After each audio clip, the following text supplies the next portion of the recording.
ఎట్టకేలకు ఫుల్గా ఖుషీగా నవ్వుకున్న జూనియర్ ఎన్టీఆర్ గారు. ఎందుకంటే తాజాగా దేవరా ప్రమోషన్స్లో అటు హిందీలోను ఇటు తెలుగులోను అసలు గ్యాప్ లేకుండా తిరుగుతున్నారు ఆయన. అయితే తెలుగులో తాజాగా ఆయన ఫ్యాన్ బాయ్స్ అయిన విశ్వక్సేను అలాగే సిద్ధు జొన్నలగడ్డ గారితో కూడా ఆయన ఇంటర్వ్యూ చేయడం జరిగింది. సో ఆ ఇంటర్వ్యూలో ఫుల్ ఫన్ నడిచిందనమాట. సో ఆ ఇంటర్వ్యూ తాలూకు ప్రోమో అయితే ఇప్పుడు సోషల్ మీడియాలో చక్కర్లు కొడుతుంది. సో అది ఆల్రెడీ ఇప్పటికే మోర్ దాన్ నెంబర్ ఆఫ్ వ్యూస్తో దూసుకెళ్ళిపోతుంది అనమాట. సో అందులో ఎన్టీఆర్ గారు ఫ్యాన్ బాయ్స్ ఆయన చాలా విపరీతంగా నవ్విచ్చారు. ఎందుకంటే ఈ మధ్యన ఎక్కడ చూసినా కూడా ఎన్టీఆర్ గారు ఆయన పని ఆయన చేసుకుంటూ చాలా సైలెంట్గా ఉంటూ లేదంటే కొన్ని చోట్ల కోపంగా ఉంటూ అలా వెళ్ళిపోతున్నారు అనమాట.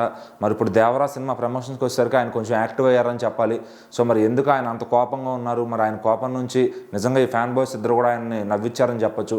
ఎందుకంటే ఒక మంచి జోక్స్ ఆ వాతావరణం క్రియేట్ చేసి, అన్న మీరు రొమాన్స్ చేస్తే ఎట్లా చేస్తారు అని చెప్పి అలాంటి మంచి సిల్లీ క్వశ్చన్స్ అడిగి ఫుల్గా నవ్విచ్చారనమాట ఇంటర్వ్యూలో అయితే. మరి ఆ ఇంటర్వ్యూ అయితే దగ్గరలోనే రావాల్సి ఉంది. సో ఆ ఇంటర్వ్యూ ప్లస్ అటు హిందీ ఇంటర్వ్యూలు అలాగే ఇంకా చాలా చేశారనమాట ఈ దేవరా ప్రమోషన్స్ కోసం.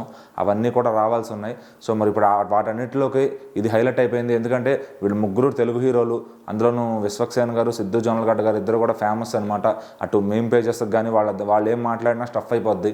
సో మరి ఇప్పుడు వాళ్ళ ముగ్గురు ఇంటర్వ్యూ వచ్చిందంటే ఇంకా అది ఎంత స్టఫ్ అవుద్ది, ట్రోల్స్ ఎంత అవుతాయి అనేది కూడా మనం చూడొచ్చు. సో మరి ఏదైనా కానీ చాలా రోజుల తర్వాత ఎన్టీఆర్ గారిని ఇద్దరు ఫ్యాన్ బాయ్స్ కూర్చోబెట్టి ఇంటర్వ్యూ చేసి మరీ నవ్విచ్చారు. మరి నిజంగా ఇప్పుడు ఫ్యాన్స్ అంతా కూడా చాలా రోజులు అయిందన్న నేను ఇలా చూసి, ఎందుకు ఇన్నాళ్ళు ఎంత సీరియస్గా ఉన్నాం, నీ నుంచి మాకు కావాల్సింది ఇది అని చెప్పి. మరి ఇక 22వ తారీఖు Devara cinema pre release event ఉంది. మరి దాంట్లో ఎన్టీఆర్ గారు ఎలాంటి స్పీచ్ ఇస్తారని చెప్పి ఇప్పటికే ఫ్యాన్స్ అంతా వెయిట్ చేస్తున్నారు. మరి దేవరా సినిమా సెప్టెంబర్ 27 రిలీజ్ అవుతుంది.